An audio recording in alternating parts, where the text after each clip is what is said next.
Ini video mau ngomong apa sih? Kok ngomong definisi metakognitif segala? Siapa yang pernah mengalami peristiwa seperti itu?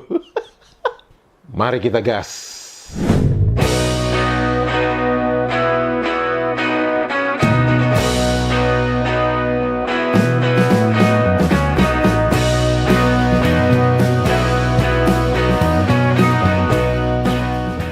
Halo, apa kabar semuanya teman-teman? Semoga kita semua dalam keadaan sehat walafiat. Amin ya robbal alamin. Selamat datang di kanal ini, kanal yang berbicara tentang perbandingan kosakata menurut Kamus Besar Bahasa Indonesia dan Kamus Melayu Malaysia terbitan Dewan Bahasa dan Pustaka. Kanal ini juga berbicara pernak-pernik dan informasi yang berkaitan tentang Malaysia. Semoga informasi ini berguna untuk netizen Indonesia. Ketika saya membaca komentar konstruktif yang dituliskan oleh netizen di dalam kolom komentar, saya mengalami proses pembelajaran yang sangat masif. Salah satu komentar tersebut adalah yang dituliskan oleh netizen Indonesia. Dan sepertinya beliau adalah tenaga pengajar di luar negeri. Beliau menuliskan apa yang disebut dengan metakognitif. Ketika saya berbicara tentang betapa ngeyelnya salah satu netizen Malaysia ini yang bersikeras mengatakan tidak ada yang namanya Kamus Melayu Malaysia. Yang ada itu adalah Kamus Dewan. Netizen Indonesia ini menuliskan sebagai berikut. Mari kita baca bersama-sama.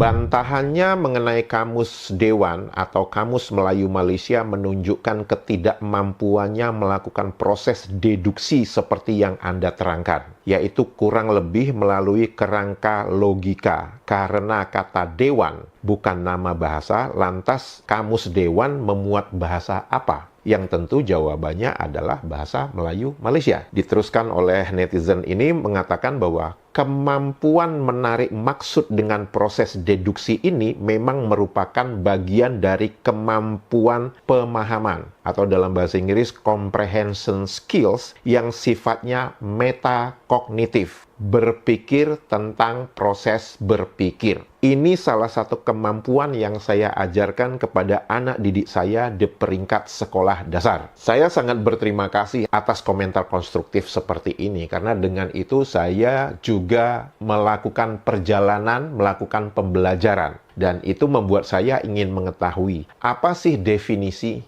saya menyebutkan definisi ya, bukan definasi. Seperti yang diucapkan oleh salah satu anggota parlemen Malaysia, tapi itu ditidakkan oleh salah satu rakyat Malaysia. Khazanah budaya kita seperti Mak Yong, Boria, Gamelan, Mek Ulong bukan sekadar bentuk seni. Mereka adalah naratif hidup nenek moyang kita. Tekstil indah, songket dan batik. Kedua-dua ini bukan sekadar kain. Ia adalah kanvas yang menggambarkan kehalusan seni, sejarah, dan jiwa Malaysia melambangkan kepelbagaian dan juga kreativiti yang mendefinisikan kita sebagai sebuah negara. Yang mendefinisikan.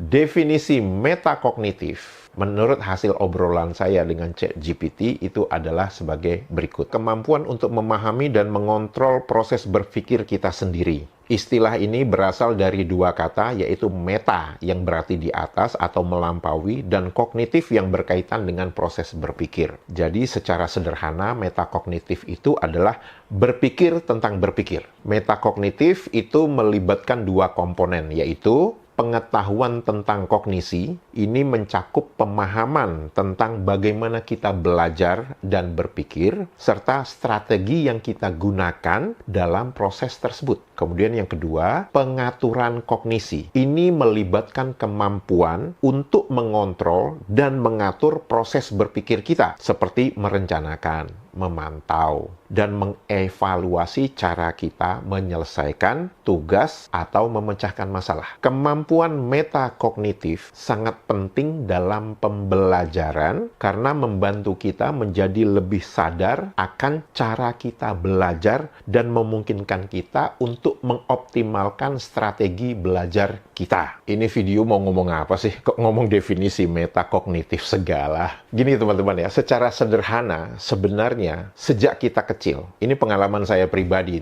Saya yakin mungkin beberapa teman-teman yang di Indonesia juga mengalami ini. Bahwa secara tidak sadar, sejak kita kecil, kita sudah mempunyai kemampuan yang disebut metakognitif. Ini saya berikan salah satu contoh klasiknya. Kalau kita berbicara tentang daur ulang, oh ya, saya belum sempat melihat apakah ada kosakata daur ulang di dalam Kamus Melayu Malaysia. Ketika kita berbicara tentang daur ulang, secara sadar atau tidak sadar, sebenarnya ibu kita itu paling jago kalau berbicara tentang daur ulang. Seringkali kita menghadapi situasi di mana tulisan atau merek dalam sebuah botol itu tidak sama dengan isinya. Dan itu biasanya dilakukan oleh ibu kita.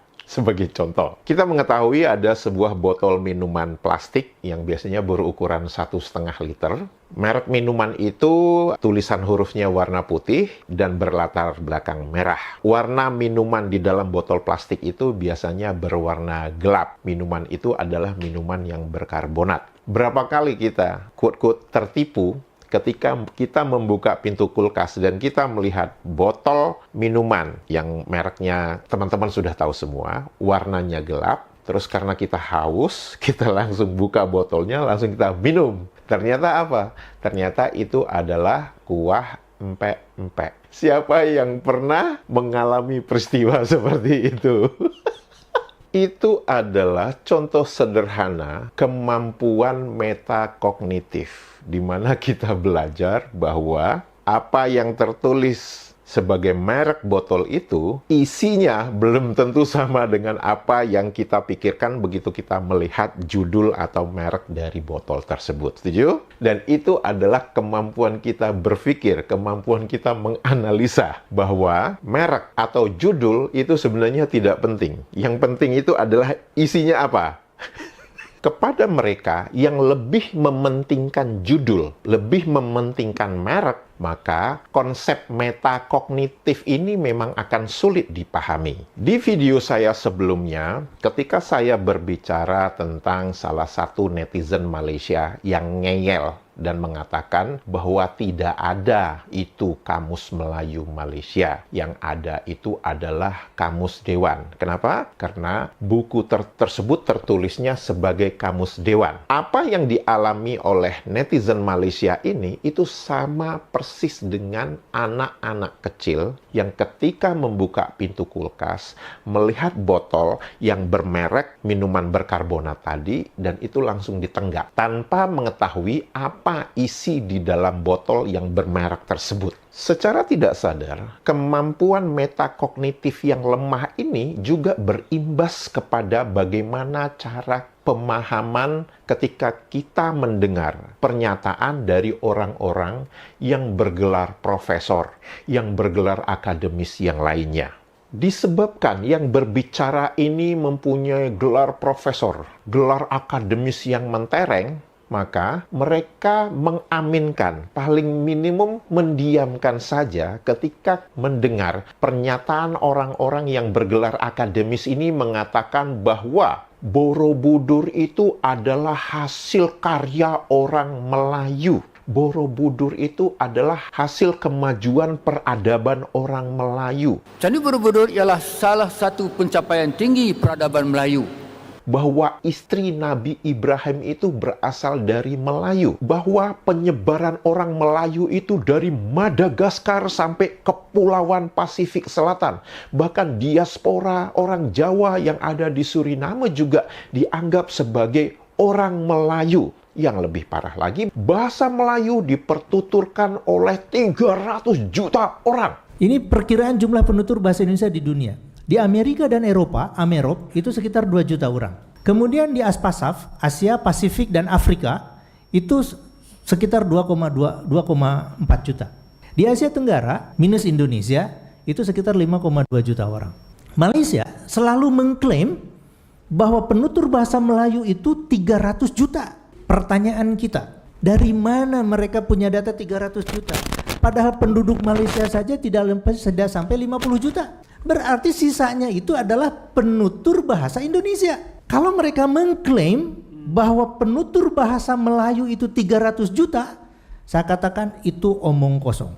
Itu cakap besar gitulah kata orang Melayu. Bohong itu. Penduduk mereka saja tidak sampai 50 juta. Padahal mereka itu penduduknya sekian persen bertutur dengan bahasa Melayu, sekian persen bertutur dengan bahasa India, sekian persen bertutur dengan bahasa Mandarin. 300 juta dari mana? Ketika kita hanya melihat merek, melihat bungkus, yaitu dalam hal ini gelar-gelar akademis tadi, kita gagal untuk menggunakan rahmat, kemampuan, kelebihan yang telah diberikan kepada kita masing-masing, yaitu akal. Apa komentar yang sering saya baca ketika saya membandingkan dua kosakata menurut Kamus Besar Bahasa Indonesia dan Kamus Melayu Malaysia? Komentar yang sering berulang adalah, kamu itu tidak mempunyai gelar PhD atau PhD. Kamu itu tidak mempunyai gelar akademis. Jadi kamu tidak berhak untuk berbicara tentang perbandingan kosakata. Saya ketawa ngakak-ngakak ketika membaca komentar-komentar itu. Inilah perbedaannya antara rakyat Indonesia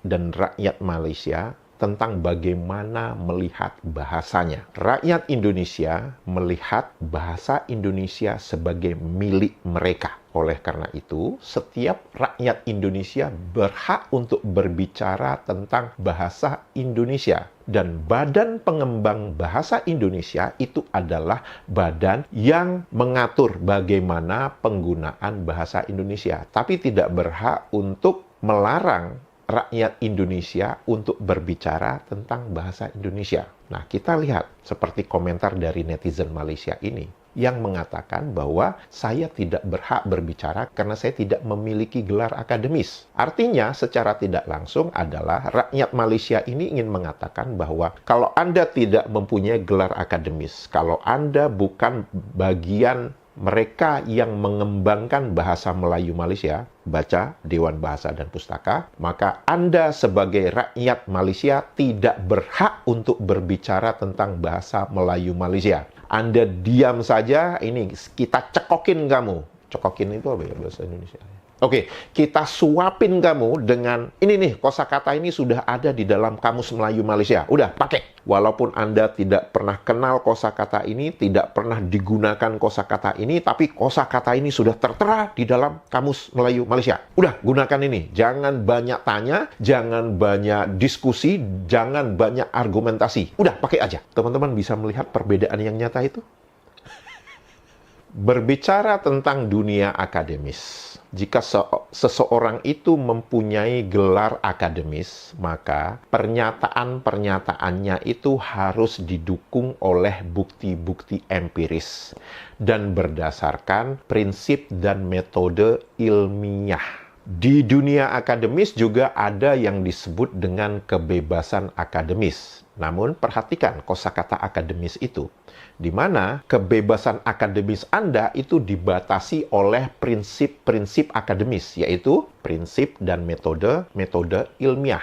Jadi selama Anda berbicara dalam lingkup akademis dengan memenuhi semua syarat-syarat ilmiah tadi, maka itu yang disebut dengan kebebasan akademis. Namun, jika pernyataan seseorang yang mempunyai gelar akademis, tetapi pernyataannya tidak bisa dibuktikan secara empiris, mempunyai korelasi yang sangat lemah dengan bukti-bukti empiris yang ada, dan bertentangan dengan metode-metode ilmiah, maka apa bedanya dengan tukang jual obat di pasar yang mengatakan dengan satu olesan saja obat ini bisa menyembuhkan semua penyakit. Apa bedanya?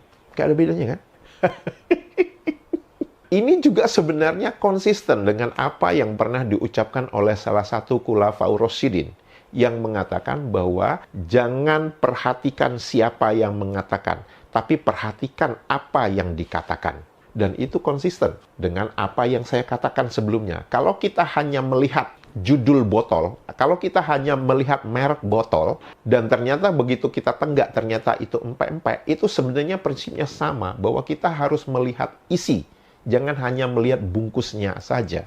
Jika video ini bermanfaat dan mencerahkan kepada teman-teman semua, jangan lupa jempolnya dan komentarnya. Dan untuk itu saya mengucapkan terima kasih.